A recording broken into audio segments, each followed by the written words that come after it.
Hello, welcome to Safety for Nonprofits Volunteer Orientation Part 2.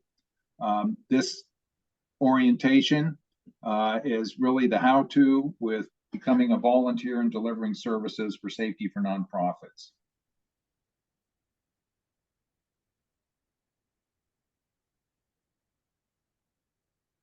I'm joined today, my name is Jack Geisert. I'm joined today by Sharon Schindel. Sharon is the lead for our Arizona S4NP team. Next slide.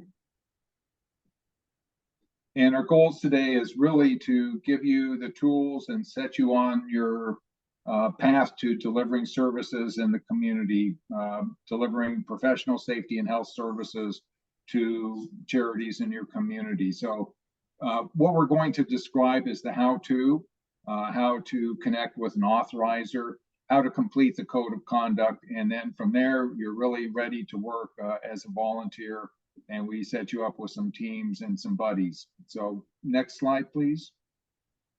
Our mission, again, is to increase awareness around worker health and safety issues in the nonprofit sector, both for employees and for volunteers, and to deliver on-site services to charities in our communities. So this is boots on the ground.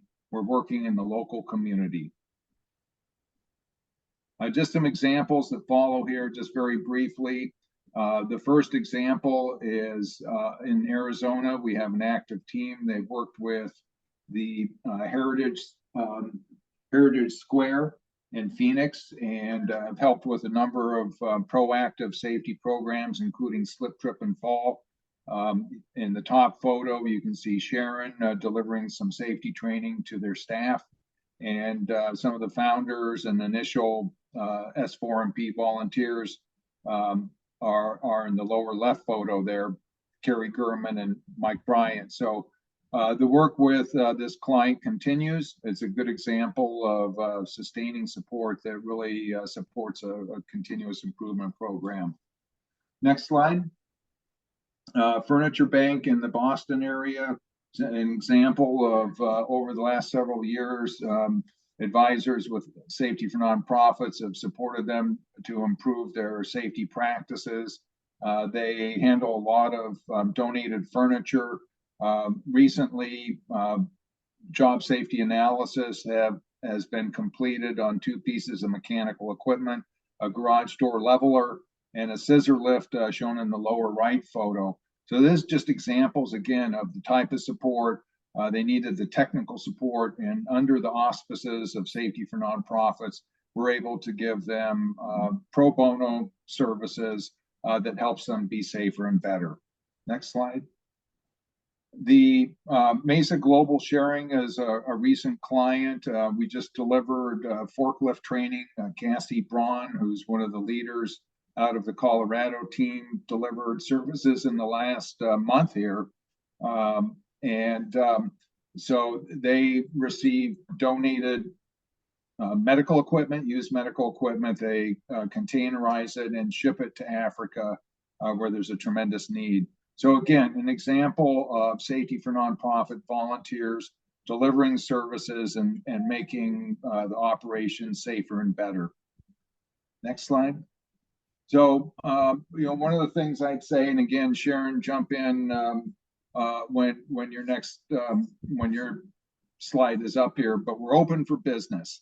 And one of the ways that we get our work done is through collaboration with different organizations. So we do have state teams in 5 different state teams, and we collaborate with the local American Society of Safety Professionals, ASSP, and AIHA, the industrial hygiene chapters. In these states, we develop projects to deliver services to the charities in the community. They also exist as a network to help our volunteers work in the local community. We've had several student interns, and this has been an opportunity for entry level and students to gain some work experience under the mentoring of an experienced S4NP volunteer. So this is some of the scope of the business. We do have standard materials that are available as you go to promote services in your community with a nonprofit. One of the things that we need all of our volunteers to do is actually bring clients in. It's through your individual contacts that we really identify clients and then are able to deliver services. So we do not have a portfolio of clients that are asking for services because in many cases, nonprofits just don't realize that this is something they need to manage within their business. All right, Sharon. Okay, hi. I'm going to talk about how do I get started in volunteering and go through the practical process that you're going to need to do in order to help a nonprofit in your area. So this is just a slide that talks about our client development and service model. And as Jack mentioned, the first step is to really identify a potential client. You either contact the nonprofit organization by yourself via email, or perhaps you're already working with a nonprofit, volunteering with them, and you connect with them. Then you make sure you understand their client needs, and we're going to talk about that in more detail. Draft a scope of work with that client. Make sure you review your project with a safety for nonprofit leader. We have a go no go matrix that you can use. And then once that's all agreed on, you move on to having a signed service agreement with the client and establish the schedule for the delivery of the services. And then finally, deliver your service. Make sure you're getting peer review on the content. And then finally, deliver the service to the client and get some feedback. So let's go into that a little bit more detail and the tools that you can use for volunteering. So how do you go off developing a scope of work? First is really figuring out what the client's needs are, and then defining the objectives of that project. Make sure you've outlined what you're going to do and identified your major deliverables. Make sure you aren't over promising and under delivering. And so that we're making sure that we can do what's within our skill set and what we can do. And then finally, obtain sign off. So you want, again, you want to make sure you're volunteering within your scope of expertise. If you're not a forklift expert, we don't want to be offering advice. And this is very much in line with both our code of conduct and the type of ethics required by our various professional organizations. So you want to make sure that all your volunteers have completed the orientation that you're going through now and signed the code of conduct and in order to be covered by our liability insurance. So pull in other volunteers or your approver or state lead for assistance when you need. It's best to have a team approach. And you can tell people that there's different roles that they can play. You may be the lead support in some cases, and in other cases, you might be a virtual peer reviewer or deliver training. So there's various roles that people can play. Again, once we do that initial contact, we're encouraging you to connect with a nonprofit you already work with. That's easiest, but also you can contact an organization that you're aware of that has some need. There's a sample email that you can use, or you can give them a call, or you can walk in and let them know. Maybe you're volunteering at a food bank, just packing boxes, and then you let them know that we have these services and connect with their volunteer coordinator. Once you've got that client identified, you have a scoping meeting, and you really want to ask them what are the major issues that they see and that they would like to address. You may have an idea of what you think the risks are. Perhaps, again, this is a forklift issue that you saw while you were helping packing boxes, but it's important to listen to them and see what they also think the issues are. What's the timeline? Are you going to be able to support that? Where is the location of the nonprofit, the opening hours? What's the best way to communicate with them? What's the best time for site visit? It's important to let them know that you want to see a normal or even worst case day of operation, and it may take a few visits. You don't want to come in when there's no people there because you may not really see the appropriate hazards. It's important to communicate with the client that all of our support is free or pro bono. The only charges that it might be is if you would need to rent some equipment like a sound level meter, and this would be discussed with the client in advance and is not our typical client currently. Let them know that our support is confidential and be really realistic on what you and the other volunteers can support in your timeline. And then let them know that you're going to have to get approval from your state leader or your executive committee member before you start work. Let them know that they're going to need to sign our terms and condition document, because that is what covers us again from a liability standpoint. And you can send them a blank sample document to review, and then send them a summary email saying, hey, this is what you wanted me to do. And ask them to reply to you to kind of confirm that you've covered everything. It's important to do that so you can make sure you have agreement on what's going to happen. Then you can complete the go, no go matrix, which is a document that Jack will talk about in a little bit more, but is a good way to document that we really do have enough scope and that it's the right thing to do. And go over that document with your approver. And once that's approved, the next step is the scoping document and terms and condition. You fill that out, make sure that all the names and dates, but don't make any changes to the legal language without approval. Then you fill out our Schedule A, which is just a simple scope document that says, hey, this is what we're going to do, and has a rough timeline on it. And then have the client and the lead volunteer sign those documents and save a scanned copy to the client file. If part of the scope is to come out to the site and do a safety evaluation, you want to schedule your site visits, make sure you've got your PPE and that you're escorted at all times. And take really good notes and pictures. Make sure you get permission for pictures. And if they don't want anything included or any people included, they can let you know. If you're doing other type of support, maybe creating a procedure or training, you want to develop that draft content and review that with the client before finalizing.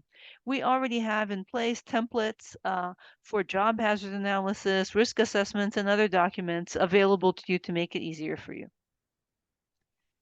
Finally, you want to do a post-visit support. You want to have a wrap-up meeting to review the findings or any other information that the client will need. Give them a copy of any documentation that you created. Give them that in a PDF format.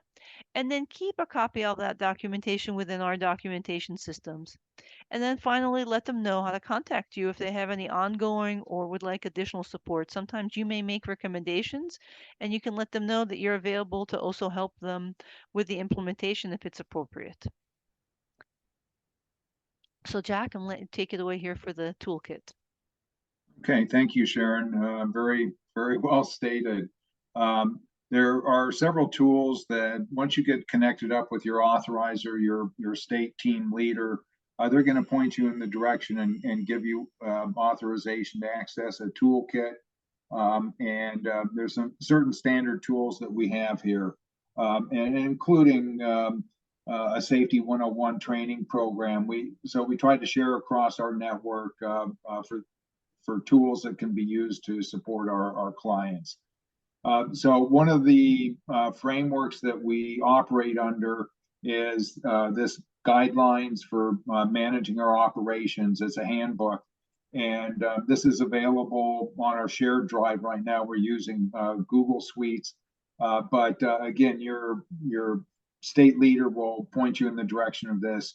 You're not going to have to memorize all the details of this, but this really tells our state leaders and the rest of the members of our team how we operate under our risk management plan, who's authorized, how we stay within scope, etc. So, we try to get maximum results. This is about boots on the ground, out knocking on the doors with the nonprofits in your community, offering them support. And we've got enough framework for operational control and support so that we all stay appropriately within scope of work and ethical practice, and do not put ourselves at risk of professional liability. Okay, so ethical conduct is really key to what we do. Sharon mentioned this. As safety and health professionals, we know that we have a code of conduct that we sign on to. Likewise, when we support nonprofits and work as an S4NP advisor, there are some ethical issues that you need to consider, including conflict of interest, how to avoid it. So it's nothing onerous, but we do need everyone who is authorized and covered by our liability insurance to complete the code of conduct sign off here. Okay, next slide. Sharon mentioned the go, no go. This is really fairly early on when one of our volunteers identifies a project, some support to a charity. And it's a way of assigning a number and having the discussion with your authorizer as to whether or not this is a good fit. If it's a large nonprofit, for instance, say a lot of hospitals are nonprofit 501c3s with hundreds of employees, they obviously need to have their own advisors, and unless it's something like serving on a safety committee or a community representative, it would be kind of out of scope. Likewise, one of the areas is if a requesting client requests services and they've just had a serious accident or OSHA enforcement activities, this is something that we'd have to consider whether or not we could deliver services. So this is a management tool. And again, you don't need to worry about it too much, but just realize it's part of our operating system. Next slide. The consulting agreement, this is just, one page of it. It's pretty much standard terms and conditions in terms of defining the relationship between safety for nonprofit, the volunteer delivering services, and the client receiving the services. So it is something that is balanced. We've worked to make sure that the liability and insurance provisions of this agreement is balanced for both ourselves, protects our volunteers, as well as protects the clients that we're working with. So again, that's we don't need to go through all the details of it, but your state leader who you're affiliated with will show you that. We mentioned that the statement of scope, terms and conditions, Schedule A here. Again, just trying to put some specificity to the work that we're doing for a client so that it doesn't drag on and that we deliver as they really need. Okay. One of the tools here is a risk assessment form. So this is a standard work product that we deliver to many of our nonprofits. We offer an end-to-end safety and health assessment to identify hazards in the workplace, look at the level of controls. If residual risk is at a level that's unacceptable, then that forms the basis for our prioritized recommendations. So we have tools to help us do that kind of work that's standard within our profession. Okay. And here's a job hazard analysis template that we use. I've used this format. It helps have the conversation. We hand it off. And again, we're going to hear a little bit more about the transition to our new technology platform with Wombat, but we're trying to really put this onto the handheld and give you an app that you can use with your client. The client can use also, because everyone knows JHAs are something that we want to drive into operation so that they're done as a part and parcel of an organization planning out and conducting their work. Okay. So the Safety 101 package, this was actually developed by the Arizona team. It's a basic explanation of why safety and health is important to someone who's leading and operating a nonprofit. It really is a high-level overview, and it's intended for use by a volunteer or a state team if they get a chance to go in front of the Rotary Club or in front of a group of leaders at Habitat for Humanity or some other nonprofit. The initial foray that opens up the discussions about worker health and safety. So it's an excellent tool that we encourage all of our volunteers to use when it's appropriate. Okay. Okay. There you go, Sharon. So as I mentioned earlier, and Jack did as well, we do have some documents that we create as part of our assessments, and that you also may have things like pictures or videos or training documents you create. It's important that we keep records of all those, and we're currently using a couple of technologies. We have a Google Drive where you can access documents and save things, and you can work with your team lead to request access to that. And in addition, we're transitioning to a new system called Wombat, which is a software that we are going to use for our own management and documentation, as well as offering that to our clients to use on a free basis. So you will be receiving information in your initial emails on how to access this system and create a account that is part of our volunteer management system. As part of that, as we mentioned, it's important that you sign the code of conduct, which talks about both our responsibilities and ethics, and then grants you access to be a volunteer and make sure that you're covered under our liability insurance. So the very next step is for you to sign the code of conduct. We're going to provide you instructions in a separate email. And then the next thing after that is to join our state or virtual team. Our webpage lists those contacts for you. We are a very small nonprofit, and we always appreciate donations that you can do at our website. And then will be ready to start delivering safety for nonprofit services and helping the world of nonprofit. So thank you very much for your time, and we appreciate your involvement in safety for nonprofits.